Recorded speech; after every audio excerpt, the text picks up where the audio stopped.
Magandang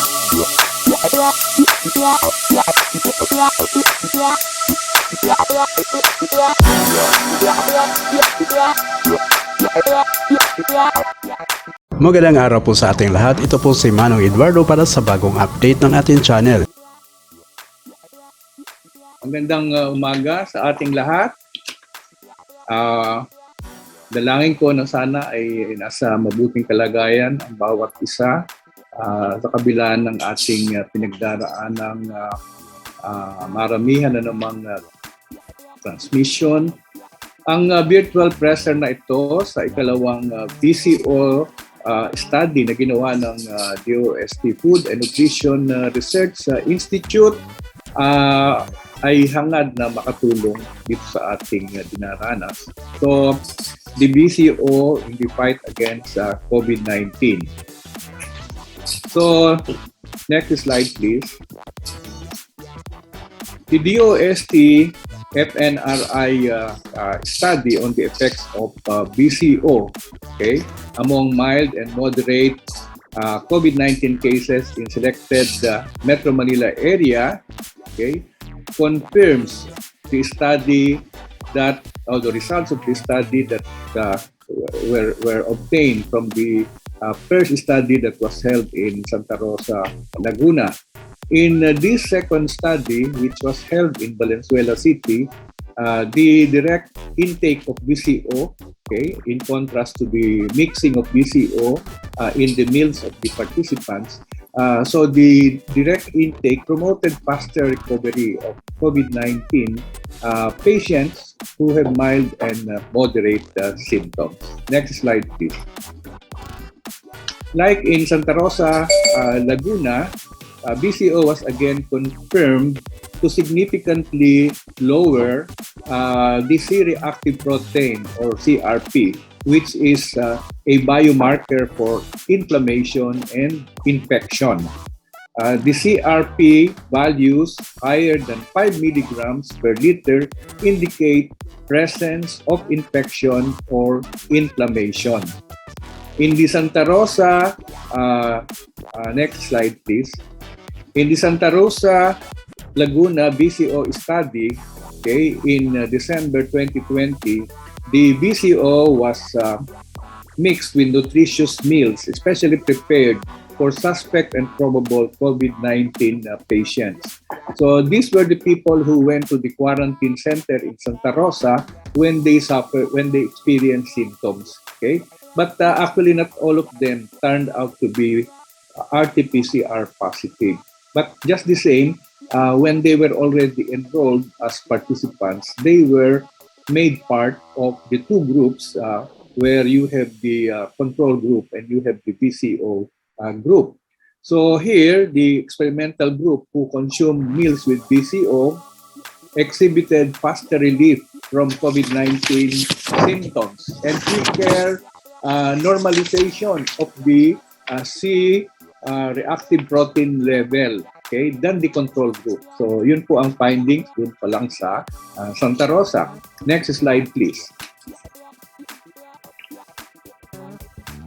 Meanwhile, in the VCO Valenzuela study, okay, which was undertaken in 2021, okay, the second half of the year, VCO was given separately in medicine cups along with specially prepared meals. So hindi po magkahalo. Yun ang kaibahan sa Santa Rosa at sa Valenzuela. At siguro as a backgrounder kung paano naman kami na papunta sa Valenzuela, yung po mga cabinet members ay may naka-assign sa amin ng mga cities to assist. Okay, ako po ay naka-assign sa Valenzuela City at sa aming mga pag-uusap ay marami kami nagawang plano ni Mayor Rex Gatchalian at isa na nga dito yung pagko-conduct ng separate study sa Valenzuela City, but this time it included both mild and moderate cases. Okay, so the VCO given in Valenzuela City was 0.6 milliliters per kilogram of body weight for the first 3 days to let the gut adjust and then increased to 1.2 ml per kilogram of body weight from day 4 to 28, which was the same dose given to the Santa Rosa Laguna experimental group. Let us remember that the administration of the VCO was for 28 days. So kahit po sila ay nakauwi na in the case of the Santa Rosa study, they were still sent the meals which had the VCO mix in them. Ang kaibahan lang po doon sa Santa Rosa, it was a blinded study. Hindi nila alam kung sila ay nasa VCO group o control group. Maliban na lang siguro kung nalalasahan nila ng matindi. Pero sa Valenzuela po, alam nila kung sila ay VCO group or control group. So there were 77 participants who completed the Valenzuela City study. 39 of them belong to the VCO group and 38 belong to the control group. So the VCO group, may meal sila at saka meron silang cup ng VCO. Yung sa control group, meals lamang. Okay? The selection criteria for study participants were actually similar to the selection criteria in the Santa Rosa Laguna study. Except that yun nga nabanggit ko kanina, sa Valenzuela, yun lamang mga RT-PCR positive ang naging participant. Samantalang sa Santa Rosa, since they came in na may symptoms, hindi pa alam kung positive sila o hindi, ay magkahalo, merong positive at merong hindi. Okay? Pero in general, sila yung mga mild cases. So in the Santa Rosa Laguna study, patients with COVID-19 symptoms were included while the RT-PCR testing was done later. Okay? Other inclusion criteria for the Valenzuela study were, first, they should be 20 years old and above. They must be admitted to the health facilities in Valenzuela in the past 3 days only before the start of data collection. So hindi na pwede yung mga matagal nang nandoon sa health facility. Kailangan kung meron mang hypertension, ito ay controlled at pwede pa rin kahit na may slight SGOT and SGPT. Ito yung lumalabas sa ating mga blood chemistry na may kinalaman yata sa liver. But basically, ito po ay due to antibiotics. Excluded, okay, from the same study. Ito naman po yung exclusion criteria. Hindi po kasama ang buntis. Okay? Excluded ang pregnant, excluded ang may heart disease, those that are taking statins and other medicine for heart disease, and those with elevated blood lipid levels, as well as those with elevated fasting blood sugar levels. And, okay, hindi na po pwede yung mga vaccinated na ng COVID-19. Yun po ang mga exclusion criteria sa Valenzuela. Now, magpunta naman po tayo kung ano yung mga signs and symptoms. COVID-19 signs and symptoms like cough, breathing difficulty, and fever, among others, as well as dietary assessment in terms of nutrient content, weight of food waste, and 24-hour food recall were monitored daily. So, hindi lamang yung mga symptoms, kundi yung mga dietary assessment, okay? At saka yung kung gaano karami ang food waste nila. And their 24-hour food recall ay minonitor daily. Now, ano naman yung CRP, lipid profile, etc. Ito po, itong CRP, nabanggit ko na kanina, ang C-reactive protein, which is an indicator or a marker of inflammation and infection, was monitored. Also, the lipid profile, the fasting blood sugar, the liver enzyme SGPT and SGOT, and the complete blood count were analyzed at baseline before taking the VCO. Okay? As well as at day 14, which is midline, and at day 28 as endline. So, 3 beses po itong inanalyze. Similar to the Santa Rosa study. Okay? Now, all participants had undergone PCR testing during the baseline, midline, and endline for infection status. Okay? Ito po ang ginawa. Okay? Na pagtingin sa kanila kung sila ba ay positive pa o negative. So what are the unique features of each of these two studies? So hindi natin pwedeng iwasan yung comparison, no? Kasi magkapareho itong study nito in many ways.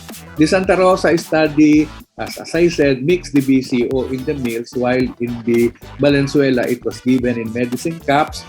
The Valenzuela study had a more accurate measure of VCO intake, while in Santa Rosa, it was a randomized double-blind trial. Both the research team and the participants don't know which group do they belong. Now, the Valenzuela study is a randomized single-blind study where the participants and the hospital staff know that they are taking the VCO, but the research team and the statistician don't know the grouping. So, ang nakakaalam po ay yung participant at yung hospital staff. Pero yung research team at yung statistician hindi alam kung sino ang nasa ang grupo. The Santa Rosa study did not provide supportive medicine. So, puro VCO lang at meals. Pero sa Valenzuela study, well, considering na ito ay confirmed ng RT-PCR lahat at meron pa rin nga nakahalong moderate, ang Santa Rosa study did not provide supportive medicine, while the Valenzuela study gave antibiotics and other medicine to both study groups. However, the COVID-19 variants in both studies may be different. Okay? As the Santa Rosa study was in 2020, when the Wuhan variant was dominant, while the Valenzuela study was in 2021, when the Delta variant was prevalent. Now, for the other highlights of the results on the resolution of COVID-19 signs and symptoms, for the Valenzuela VCO or control group, at day 2, 7 out of the 39 patients or 18% showed decreasing COVID-19 symptoms. At day 14, kasi sabi nga natin, minamonitor yan, ano? At day 14, all patients had total resolution of signs and symptoms. So, day 14, wala nang signs and symptoms.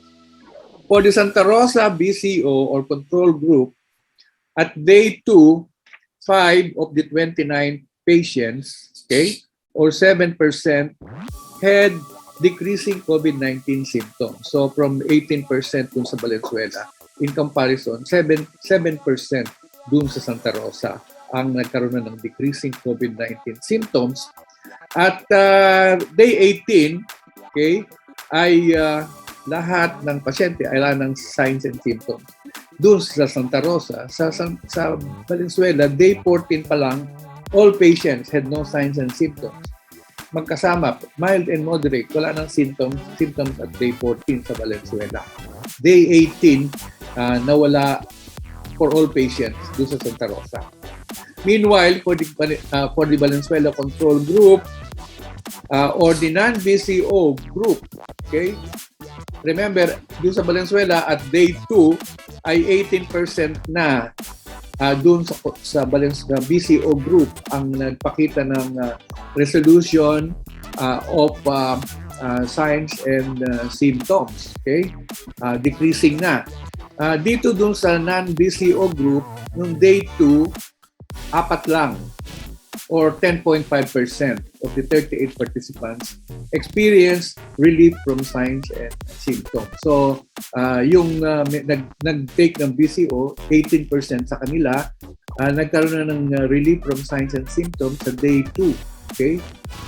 Dun sa hindi nag-VCO, at day 2, 10.5% lang ang nagpakita ng relief from signs and symptoms. Okay? Remember, halos pagkapareho ang kanilang bilang, 39 and 38. At day 26, okay, ito po ay para sa Valenzuela, all patients had no signs and symptoms. For Santa Rosa, control or non-VCO, at day 2, okay, kino-compare natin, at day 2, 1 or 4% pa lang po ng 28 patients had decreased signs and symptoms.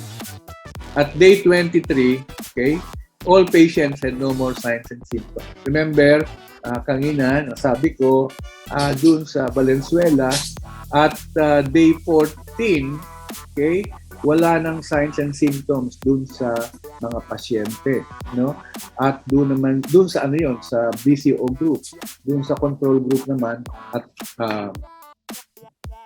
in the Valenzuela at day 14, lahat pala sila ay wala ng signs and symptoms. Doon sa Santa Rosa, day 18, wala ng signs and symptoms. Okay?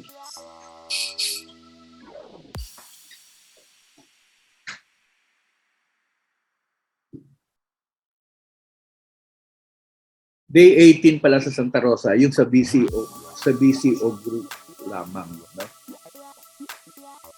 Okay? Now, for the C-reactive protein or CRP levels,